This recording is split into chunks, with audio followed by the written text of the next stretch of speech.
बाळूमामाच्या नावानं चांगलं आजच्या नवीन ब्लॉगमध्ये तुमचं सर्वांचं स्वागत। मी इकडं छान टोचचा बुकना पाडायला चालू केलं। जुन्या काळातल्या लोकांनी चहा भात खाल्ला, चहा चपाती खाल्ली, चहा भाकर खाल्ली। इकडं चाललं होतं आईचं कालवण बनवायचं काल। आजच्या कालवणाचा बेत होता वांग्याचं भरीत। असलं गार लागते का नाही, घरापुढं ऊनच पडत नाही, लय अवघड आहे। दिवसभर थंडी वाजते इथं, ह्याच्यामुळे स्वयंपाक पण दार लावून करायला लागतो। अवघड आहे आमच्या इथं, आहे का नाही काय आमची आई तर बघा लय थंडी वाजते काय सांगता कडाडाडाडाडा। आमच्या आईने तर जर्किन पण नाही घातलं, नुसतं कानाला हे बांधले काय काय ते तू स्टॉल बांधलाय। स्टॉल बी लक्षात आहे नाही, लय थंडी वाजते। इथून जरा रोडला बसाय गेलं तरच थंडी जाते, नाही तर दिवसभर थंडी वाजते। दिवसभर लय अवघड आहे। आईपाशी बसले तर शेकत आईचं बरं आहे स्वयंपाक करता करता ओके। दिवसभर म्हणलं तरी नाही जाणार आहे दिवसभर, आणि उन्हाळ्यात तर असलं ऊन टाकते का नाही। लाटतो का चपात्या तू? गरम होईल। आई म्हणते चपात्या लाटतो का? अगं इथंच बसलोय तर तू नुसतं हे आण ते आण, हे आण हे आण। आईने वांग्याचं भरीत केलं होतं आणि त्याच्या पुढे होत्या झाड। मी इकडं डायरेक्ट उलात नाही ना, त्याचा चेंदा मेंदाच करून टाकला। वांग्याचा बुकना पाडून झाल्यानंतर आई म्हणली ती वांग आहे ना सगळे एका डिशमध्ये काढून ठेव, मला कढई घासाय मोकळी। म्हणलं चेंदा मेंदा नसता केला तर तसं ह्याच्यात ठेवलं असतं का? नाही म्हणली तरी पण काढायला लावलं असतं। ये भगवान हमारे लोग हमसे ही बात कर रहे हैं, ये काम करो वो काम करो। अरे बेटा तेरे माँ ने बचपन से तेरे को पाल पोस पर बड़ा किया, वो बोली क्या मैंने वो काम किया वो काम किया, तू भी करना उसका काम चुपचाप। ठीक है भगवान गलती हो गई, आइंदा सही से बात नहीं करूँगा। चपात्या वाजायला आता मला चपाती वाजा येईल का तुम्ही सांगा, पण आता ट्राय करतो। एक चपाती वाजून बघतो येते का नाही। वाजाय आल्या ना, मी कधी तव्यात चपाती टाकली नाही, पण पहिल्यांदाच तव्यात चपाती टाकली कशी बशी आणि चपाती वाजायला चालू केली। स्वयंपाक जो बनवाय शिकलो का नाही, आईच्या जागी मलाच लवकर उठून स्वयंपाक करायला लागेल। अवघडच होईल माझं तर। मागची बाजू तर एक नंबर वाजली, आता दुसरी बाजू टाकली पलटायला, कशी होती काय माहिती। आता तर मी स्वयंपाक बनवाय शिकलो का नाही, आईचा सगळा ताणच हलका होईल। आई म्हणेन उठ लवकर स्वयंपाक कोण करायचं। मी चपाती चांगली वाजली खरं का? आई म्हणते चांगली वाजली काय माहिती का, समजूत काढते माझ्या एवढ्या चपात्या गेला चल एवढ्याच।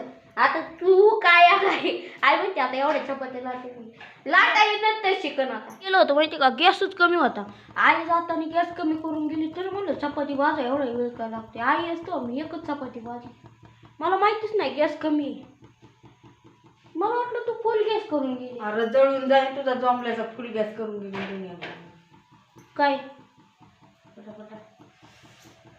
तुझ्या बघ कशा पटापट चपात्या वाजते, तासभर वाजता त्यालाच वाजेल। आईला वाटतं आपलं पोरगं बाहेर कुठं गेलं तर उपाशी नाही राहिलं पाहिजे, त्याच्यामुळं आई काही सवय लावत असते पोरांना। पण पोरांना काय वाटतं आई उगं कामात गुतवती, नाही रे आपल्या चांगल्या हितासाठी असते। आई इकडे चपात्या लाटायची, मी तिकडे गॅसवर भाजायचो, नाही तर आई चपात्या लाटायची ना आईच गॅसवर भाजायची।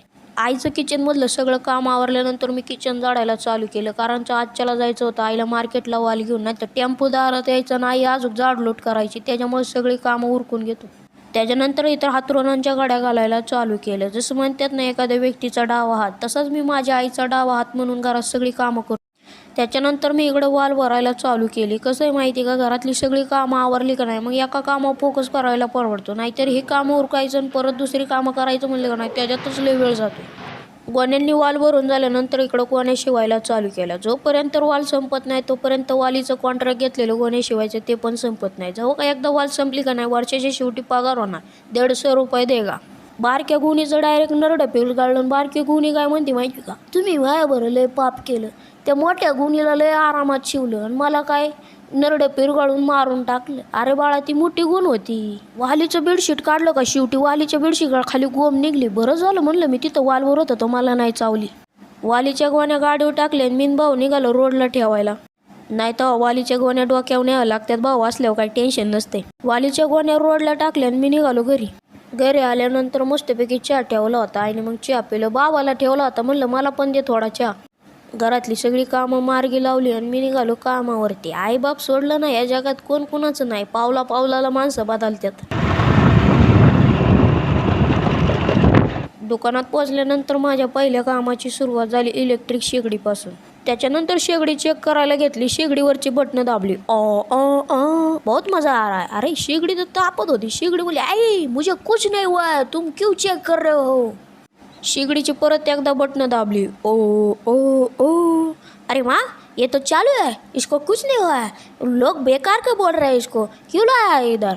अरे बेटा उसको कुछ तो काम होगा ना इसलिए लाया है. शेगडी चालू आहे. मग काय मी शेगडी राग दिली ठेवून. त्याच्यानंतर टेप रिपेअर करायला घेतला होता. ह्या कस्टमरने असा उद्योग केला नाही. हिथून टेप बनवून नेला, मार्केटवरून किट आणलं, ते सेम टू सेम बनवाय गेला. पण त्याला बनवाय नाही आलं. पण सगळ्या वायरी इकडच्या तिकडे तोडून टाकल्या. कनेक्शन करताना माझ्याच कपाळात गोट्या गेल्या, कारण का त्यांनी सगळ्याच वायऱ्या तोडून टाकल्या होत्या. पण कसं करून तर कनेक्शन करायच लागणार होतं.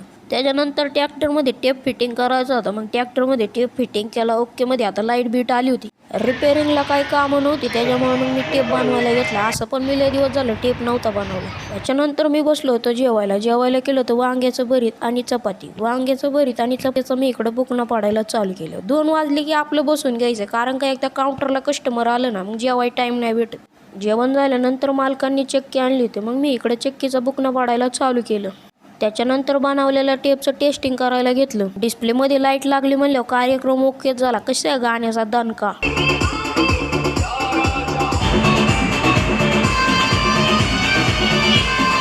घरी जायचा टायमिंग झाला होता. नेमकंच कस्टमर टापाकलं. म्हणलं एवढी शेगडी रिपेअर करून द्या. मशीन असल्यामुळे नटले पटापट निघतात. कसं झटपट पटापट. शेगडीचा किकर प्रॉब्लेम सॉल्व्ह झाल्यानंतर म्हणलं शेगडी तापते का नाही बघावं. जेवढ्या लवकर सारडा रंग बदलतो ना तेवढ्याच लवकर ही शेगडी तापते. शेगडी रिपेअर झाल्यानंतर शेगडी लगेच पॅक करायला घेतली. ही मशीन असली का नाही लय नट आवळून होत्यात पटक्याने. हाताने लय वेळ लागतो. दुकानातल्या कामांना राम केला आणि मी निघालो घरी.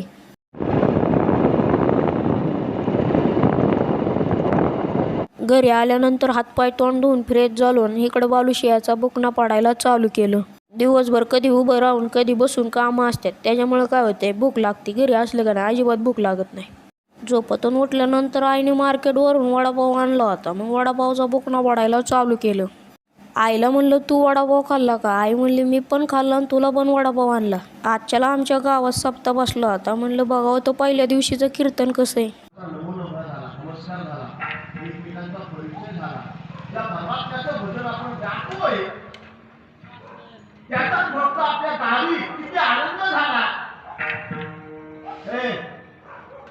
कीर्तन संपल्यानंतर मी घरी आलो. घरी आल्यानंतर जेवायला बसलो होतो. जेवायला केलं होतं मसाले भात. वडापाव खाल्ल्यामुळं मला तर काय भूकच नव्हती.